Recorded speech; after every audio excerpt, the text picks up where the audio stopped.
वंदितो सर्वसिद्धे, आदरणीय मंच एवं सभी श्रोताओं को मेरा शुद्धात्म वंदन। प्रवर्तमान गोष्ठी जैन दर्शन के विविध आयामों में मेरा विषय है अनादि एवं अद्वितीय आर्हत मत एक परिचय। मैंने अपने विषय को 4 भागों में विभाजित करा है। सर्वप्रथम अपन आर्हत इस शब्द का व्युत्पत्ति एवं अर्थ देखते हैं।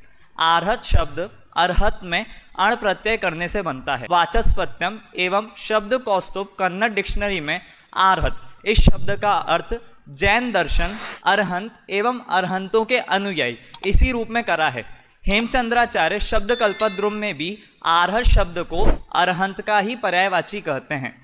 जब आप जैन दर्शन के हमारे जो ग्रंथ हैं उनके ऊपर दृष्टि डालेंगे तब भी आपको आर्हत मत इस शब्द का उपयोग एज जिन दर्शन जैन दर्शन के रूप में ही प्राप्त होगा। इससे यह ज्ञात होता है कि आर्हत मत का अर्थ हर जगह अरहंत परमेष्टि का दर्शन ही करा है।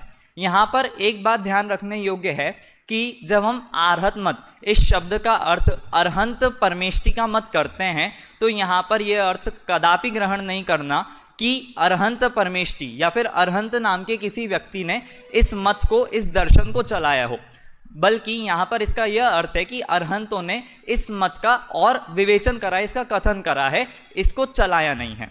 तो यह तो हुआ आर्हत मत इस शब्द का अर्थ। अब चूंकि एक दर्शन है, मान्यता है, तो इसमें किसी ना किसी का तो कथन करा ही है। तो कथन किसका करा? तो इस विश्व में जिस भी चीज की सत्ता है, जिस भी चीज की एग्जिस्टेंस है, इस जैन दर्शन में आर्हत मत में उसका कथन करा है।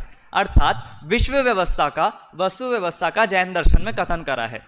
हाँ, इतना अवश्य है कि प्रत्येक वस्तु का भिन्न भिन्न कथन जैन दर्शन में नहीं है, लेकिन जब हम हर वस्तु को कैटेगराइज करें तो उन्हें हम 6 द्रव्य 7 तत्वों में कंक्लूड कर सकते हैं और उनका विस्तृत विवेचन जैन दर्शन में प्राप्त है और वह प्रयोजन सिद्धि के लिए इनफ भी है। कैसे कि कोई भी कार्य करते समय, दर्शन को पढ़ते समय हर व्यक्ति का प्रयोजन होता है सुखी होना। अब ये जीव दुखी क्यों है? तो दुखी है 6 द्रव्य विश्व व्यवस्था की गलत अवधारणा के कारण। वह यदि 6 द्रव्यों का सही स्वरूप समझे तो सुखी हो सकता है और जैन दर्शन में उन्हीं द्रव्यों का स्वरूप बताया है। तो यह तो हुआ जैन दर्शन में किसका विवेचन करा है वो। अब चूंकि इसमें वस्तु स्वरूप का विवेचन है तो वस्तु स्वरूप आखिर है कैसा, हम वह देखते हैं। तो जब वस्तु स्वरूप की चर्चा आती है तो सूक्ष्म दृष्टि से माइक्रोस्कोपिक लेवल पर देखने पर पता लगता है कि प्रत्येक वस्तु में भिन्न भिन्न गुण पाए जाते हैं और कुछ गुण परस्पर विरोधी भी होते हैं। वे अपितु परस्पर विरोधी हैं, तथापि वे एक साथ बिना विरोध के एक वस्तु में रहते हैं। एग्जाम्पल के लिए आप अपनी चमड़ी को लीजिए, स्किन को लीजिए, उसमें कभी मॉइस्चराइज नरम होती है चमड़ी, कभी बहुत रफ होती है। पानी को लीजिए, पानी पर यदि कोई गिरे तो उसकी मृत्यु नहीं होगी, अपितु उसकी जान बच जाएगी। किंतु उसी पानी के मॉलिक्यूल्स को पास ला दें, उसको आइस बना दें और उस पर कोई गिरे तो उसकी मृत्यु हो जाएगी। इसी तरह से जब आप वस्तु में देखेंगे तो प्रत्येक वस्तु में आपको परस्पर विरोधी कई सारे स्वरूप उसमें ज्ञात होंगे। अब आपने यह तो सुना ही होगा कि matter neither can be created nor can be destroyed, अर्थात वस्तु का कभी भी समूल नाश नहीं हो सकता, उसकी बस स्टेट्स कंडीशन चेंज होती हैं। क्या इसको जैन दर्शन ने स्वीकारा है? हाँ, इसको भी जैन दर्शन ने अस्तित्व उत्पाद व्यय द्रव्य नाम से स्वीकारा है। अर्थात क्या कि वस्तु का कभी नाश नहीं होता है, उसकी बस स्टेट्स बदलती हैं। अब जो अपन ने पहले देखा था कि परस्पर विरोधी धर्म पाए जाते हैं फिर भी वो वस्तु में एक साथ रहते हैं, उसको भी जैन दर्शन ने स्वीकारा है। किस नाम से? उसको जैन दर्शन ने अनेकांत नामक सिद्धांत से स्वीकारा है। तो ये तो हुआ वस्तु का स्वरूप।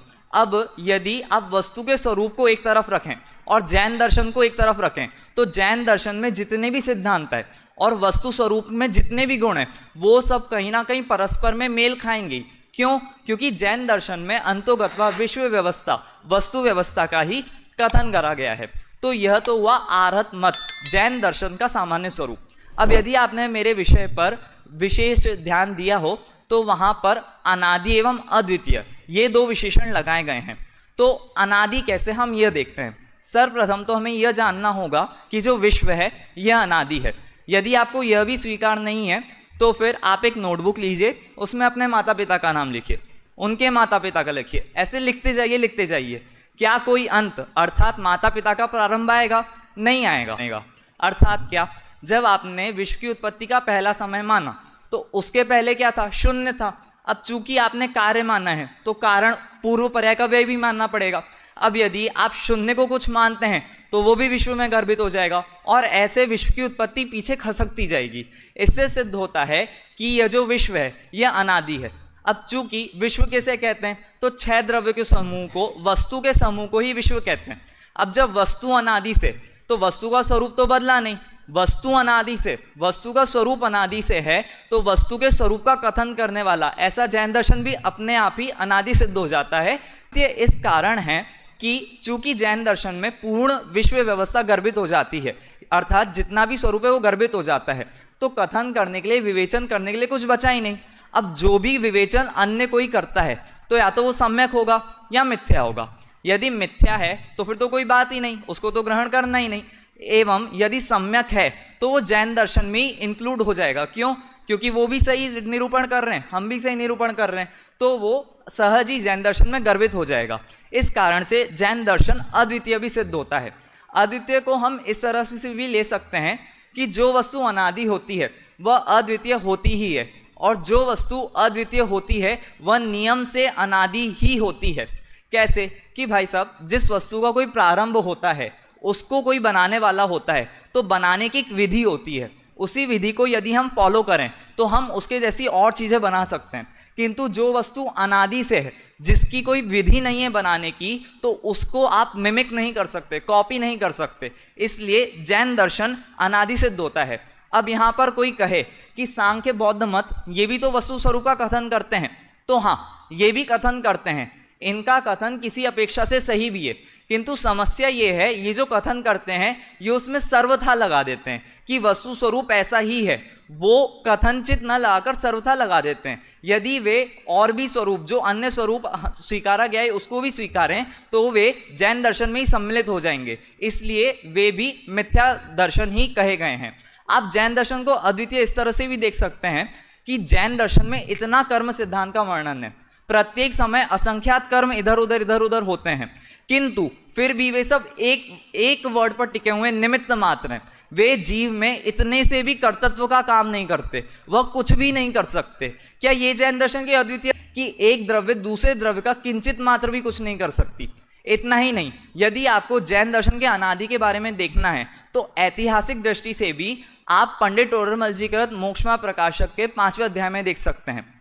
वह जैन दर्शन की असाधारणता इससे भी सिद्ध होती है कि अन्य दर्शन आपको एक बार को यह कहेंगे कि आप भगवान के चरणों में जा सकते हैं, आप भगवान के सेवक बन सकते हैं, आप स्वर्ग में जा सकते हैं, किंतु जैन दर्शन अकेला ऐसा दर्शन है जो कि कहता है कि आप भगवान के सिर के लेवल पर जा सकते हैं, आप सिद्ध भगवान के लेवल पर जा सकते हैं। और इतना ही नहीं, जैन दर्शन आपको पूरा मोक्ष तक जाने का कथन करता है। देवशास गुरु पूरी तरह से मोक्ष तक पूर्ण सुखी होने का कथन करते हैं। यह है जैन दर्शन की अद्वितीयता कि जैन दर्शन में पूर्ण सुखी होने का वर्णन करा है, उसमें बिल्कुल भी भक्त बने रहने का कथन नहीं है। तो यह तो हुआ जैन दर्शन का अनादि एवं अद्वितीय स्वरूप। अब इसमें हमारा क्या प्रयोजन? तो हमें भी सुखी होना है, तो हमें भी इस वस्तु स्वरूप को अवश्य ही समझना चाहिए। तो हम सब भी इस अनादि एवं अद्वितीय आर्हत मत को समझकर वस्तु स्वरूप का सही श्रद्धान करें एवं निज तत्व का श्रद्धान करें। इसी मंगल भावना से जय जिनेन्द्र।